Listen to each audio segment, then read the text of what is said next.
आपको पता है एक फेमस सेलिब्रिटी आर माधवन जिन्होंने हाल ही में बिना एक्सरसाइज के अपना बहुत सारा वेट कम किया है, अपना पेट कम कर लिया है और वो ये बताते हैं कि मैंने डिनर में सिर्फ ये चीजें खाई जिसको खाने से मेरा तेजी से वेट कम हुआ है। उन्हें एक्सरसाइज इतनी ज्यादा पसंद नहीं है, तो डाइट के थ्रू कैसे उन्होंने अपना वेट कम किया और ऐसे डिनर में उन्होंने क्या चीज खाई जिससे तेजी से उनका वेट कम हुआ, सारा डिटेल में इस वीडियो में बताने वाली हूं। तो चलिए शुरू करते हैं इस वीडियो को। हेलो फ्रेंड्स, मैं सुमन चौहान, सर्टिफाइड डाइटिशियन, न्यूट्रिशनिस्ट, आपकी फिटनेस ट्रेनर। मेरे चैनल हेल्थ सिटी में आपका स्वागत है।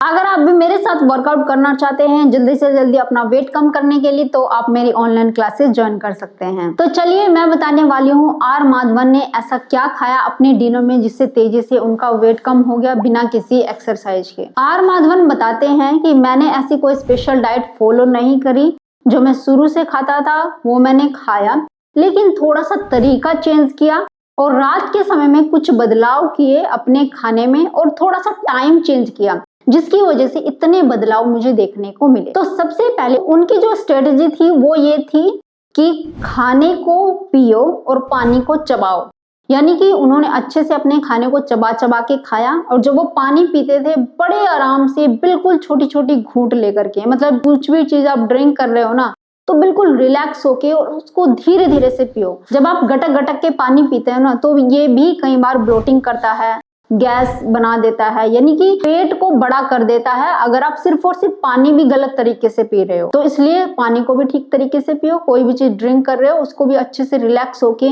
छोटी छोटी घूंट में पियो, खाने को चबा चबा के खाओ। ये तो आप सभी को पता भी होगा।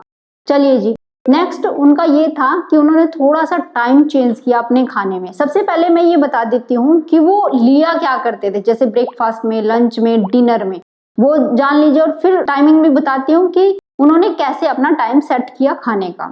तो ब्रेकफास्ट में नॉर्मली जैसे सेलिब्रिटी होते हो प्रोटीन को भी ऐड करते हैं, गुड फैट भी ऐड करते हैं, थोड़ा सा कार्ब्स लेते हैं, वही उन्होंने किया। जैसे कभी कभी वो बॉइल्ड एग लेते थे, कभी कभी वो चना चाट भी ले लेते थे, स्प्राउट भी ले लेते थे, जैसे कि प्रोटीन जिन चीजों में ज्यादा होता है उन्होंने वो ज्यादा से ज्यादा ऐड किया। उसके बाद कम से कम कार्बोहाइड्रेट लेते थे और फैट के लिए उन्होंने जैसे कोकोनट हो गया, क्रश करके वो अपने खाने पे डाल लिया, या फिर बादाम ले लिए, कुछ सीड्स जैसे अलसी सीड हो गए, चिया सीड्स हो गए, उनकी स्मूदी बना के भी वो ले लेते थे। तो इस तरीके से उनका ब्रेकफास्ट हो जाता था।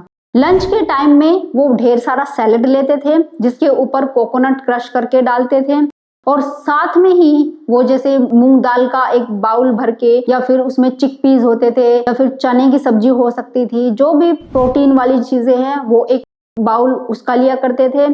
फिर एक उनका ग्रीन सब्जी रहती थी और कुछ भी ले लेते थे, जैसे इडली भी हो सकता है, कभी कभी वो ब्राउन राइस ले लेते थे, कभी कभी किनवा का भी यूज करते थे। तो इस तरीके का उनका खाना हो जाता था। उसके साथ वो एक छोटा बाउल, कभी कभी दही, छाछ, इस तरह की फर्मेंटेड जो चीजें हैं उनका भी उन्होंने यूज किया है। और खाने को वो थोड़ा सा टाइम बढ़ा के खाते थे, यानी बहुत चबा चबा के खाते थे, जब तक कि उनका जो एक बाइट है मुंह में पानी ना बन जाए, तब तक उन्होंने खाने को चबाया है। रात के डिनर की बात करें तो डिनर में वो बताते हैं कि पका हुआ खाना ही लेना चाहिए, यानी कि अगर आप सैलेड भी ले रहे हैं तो हल्का स्टीम करके लो। जैसे जो कच्चा खाना खाना है तो वो नहीं खाते थे।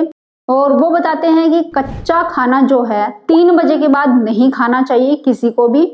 हल्का खाना लो जो जल्दी से डाइजेस्ट हो जाए, जैसे सूप ले सकते हैं, या जो समा राइस होते हैं उसकी खिचड़ी आप ले सकते हैं। यानी हल्का खाना लो, कम क्वांटिटी में लो और स्टीम करके लो या फिर पका के लो।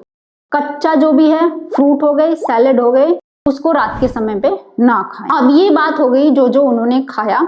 इसके अलावा ग्रीन टी या हर्बल टी वो लेना पसंद करते थे।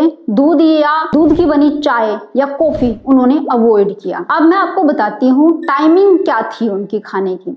रात को वो 6:45 बजे तक अपना डिनर खत्म कर लेते थे। 6:45 बजे या 7 बजे के बाद वो कोई भी चीज खाते या पीते नहीं थी सिवाय पानी के, सिंपल पानी के। करीब 15 से 16 घंटे की फास्टिंग करते थे वो। उसके बाद ही वो अपना ब्रेकफास्ट लेते थे। इसके साथ ही उन्होंने बताया कि सुबह के वक्त मुझे सैर करना पसंद है, मैं जिम वगैरह नहीं जाता था, मुझे एक्सरसाइज ज्यादा पसंद नहीं है, ना ही कोई मैंने वेट ट्रेनिंग की है, लेकिन हाँ सैर मैंने की है आधे घंटे से 1 घंटे तक की, वो भी सुबह के समय पे। ये चीजें उन्होंने फॉलो करी, यानी खाने को अच्छे से चबाया पानी को सिप सिप करके पिया, पानी ज्यादा मात्रा में इंक्लूड किया, उसके साथ में हर्बल टी भी यूज करी कम से कम 2 से 3 बार, या फिर ग्रीन टी। तो ये चीजें करके, और स्नैक्स जैसे बीच बीच में हम बार बार कुछ कुछ खाते रहते हैं, उन्होंने बिल्कुल अवॉइड किया। 3 टाइम पे उन्होंने मील लिया, जो भी उन्हें खाना था जिससे उनकी संतुष्टि हो जाए, ना तो बहुत कम खाया ना ही बहुत ज्यादा खाया।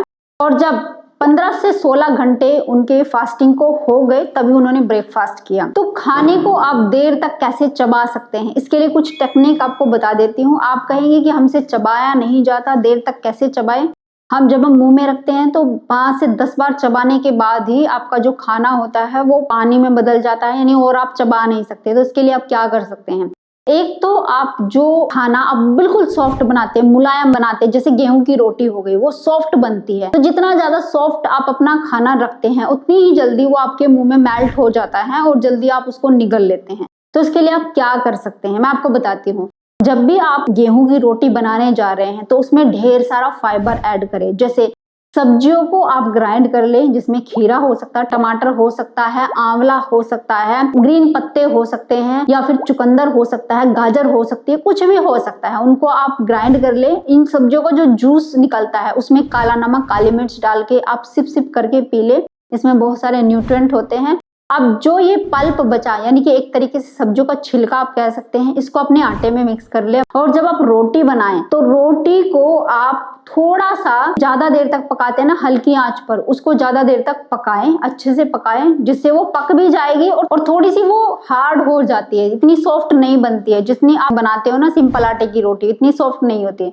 तो वो रोटी जब हार्ड बनेगी तो आप देखना, जब आप 2 रोटी खा जाते थे जितने टाइम में, उतने टाइम में आपसे वो 1 रोटी नहीं खाई जाएगी। और ये रोटी जितनी हार्ड बनेगी उतने ही छोटे टुकड़े आप उसके निकालोगे, और छोटी छोटी बाइट जब अपने मुंह में रखोगे, आपको देर तक चबाने की जरूरत पड़ेगी।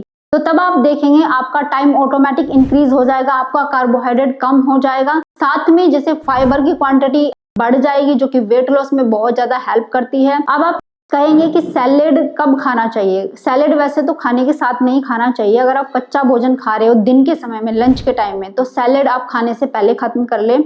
अपनी रोटी को थोड़ा सा हार्ड बनाएं, उसमें आप बाजरे का आटा मिक्स कर सकते हैं, या बाजरे की रोटी खा सकते हैं, या चने का आटा आप ले सकते हैं, चने के आटे की रोटी बना सकते हैं, वो भी थोड़ी हार्ड बनती है। तो रोटी को हमेशा हार्ड बनाएं। अब आप कहेंगे अगर हम चावल खा रहे हैं तो चावल तो सॉफ्ट ही बनते हैं, उसको हार्ड कैसे बना सकते हैं। तो मैं बताती हूँ उसका तरीका भी। जब आप चावल खाने जा रहे हो तो उसमें थोड़े से बॉइल्ड चने, जो काले चने होते हैं, उनको ऐड कर सकते हैं, तो देर तक आप चबा पाओगे। या फिर सोक्ड पीनट, मूंगफली, जब आप दाल चावल खा रहे हो तो थोड़ी सी 2-4 मूंगफली डाल दो, और एक एक दाना, जब आपकी 1 चम्मच चावल में आप 1 दाना मूंगफली कर लोगे तो आप देखेंगे कि देर तक चबा रहे हैं आप उसको। उससे आपके चावल की जो ड्यूरेशन है ना 1 चम्मच खाने का, वो भी बढ़ जाता है। यानी आप 32 से आप 40 बार तक आसानी से चबा पाओगे। ये नहीं कि आप बिना उसके चबाए जा रहे हैं, खाना मेल्ट हो गया फिर भी चबाए जा रहे हैं, इसका मतलब तो आप दांतों को चबा रहे हैं। तो आपको ये जरूरत नहीं पड़ेगी, कुछ ना कुछ हार्ड चीजें ऐड करो। जैसे आप उसमें सैलेड भी यूज कर सकते हो, कुकुम्बर काट के डाल लिया, कुकुम्बर हल्का होता है तो चावल में वो भी ऐड किया जा सकता है। इस तरीके से आप चावल में और चीजें मिक्स करके, उसके साथ दाल मिक्स करके, तो थोड़ा उसका टाइम ड्यूरेशन बढ़ जाता है हर एक बाइट के चबाने का। तो अपना कार्बोहाइड्रेट भी कम कर सकते हो, और इससे फाइबर कंटेंट भी बढ़ जाता है, और इसकी वजह से आप देर तक खाने को चबा के खा सकते हो। जिससे क्या होता है कि देर तक सटाइटी रहती है, यानी लंबे टाइम तक आपको भूख नहीं लगती है, इंसुलिन स्पाइक नहीं होता, क्योंकि जल्दी जल्दी चबा के खाएंगे तो ज्यादा खाना खा लेते हैं, उसकी वजह से कार्बोहाइड्रेट ज्यादा जाता है, और जिससे इंसुलिन स्पाइक होता है, जो कि बहुत बड़ा कारण बनता है हमारे फैट गेन का या पेट का फैट बढ़ने का। तो इस तरीके से आप क्या कर सकते हैं, इंसुलिन स्पाइक को रोक सकते हैं, जिससे पेट का फैट ज्यादा नहीं बढ़ेगा, लंबे टाइम तक आपको भूख नहीं लगेगी। रात के टाइम पे जो सैलेड है, ढेर सारा सैलेड लेना है, उसको स्टीम कर लेना है, हल्का सा स्टीम कर लीजिए। उसमें कुछ टुकड़े आप पनीर डाल सकते हैं, अगर आप पनीर खाना पसंद करते हैं, या पनीर अगर अवॉइड करना चाहते हैं तो आप मूंग दाल का जो स्प्राउट होता है कुछ मात्रा में उसको ऐड कर सकते हैं, जिससे आप देर तक उसको चबा पाओगे। रोटी चावल को अवॉइड करने की कोशिश करें, और इससे ही आपका पेट भर जाएगा। तो इससे प्रोटीन की क्वांटिटी भी आपको मिल जाएगी, खाना भी आपका हल्का ही रहेगा, अच्छे से पच भी जाएगा, और लंबे टाइम तक यानी सुबह तक आपको भूख भी नहीं लगेगी। ये चीजें फॉलो करके मात्र 21 दिन में यानी 3 हफ्तों में उन्होंने अपना जो पेट है वो काफी कम कर लिया था और वेट भी बहुत ज्यादा कम किया है और एनर्जेटिक फील कर रहे हैं बहुत ज्यादा, यानी कि पहले के टाइम में और अब के टाइम में बहुत ज्यादा एनर्जेटिक फील करते हैं। अपने काम में ज्यादा टाइम और जो दिमाग है वो अच्छे से यूज कर पा रहे हैं, यानी उनको बहुत एक्साइटमेंट लगता है अपने काम को करते हुए भी, रिफ्रेश फील करते हैं। तो इस तरीके से आप भी कर सकते हैं। अगर आप ये सोचते हैं कि भाई एक्सरसाइज हमसे नहीं होती, डाइटिंग भी नहीं होती, तो इन चीजों को फॉलो करके जो कि आर माधवन ने किया है, इस तरीके से अपना रूटीन आप फिक्स कर सकते हैं और अपने मोटापे को तेजी से कम कर सकते हैं। उम्मीद है आज की वीडियो आपको बहुत पसंद आई होगी। आप लाइक शेयर भी करेंगे। अगर चैनल पे आपने चैनल को सब्सक्राइब कर लीजिए। तो फिर मिलते हैं नेक्स्ट वीडियो में, तब तक के लिए बाय, टेक केयर।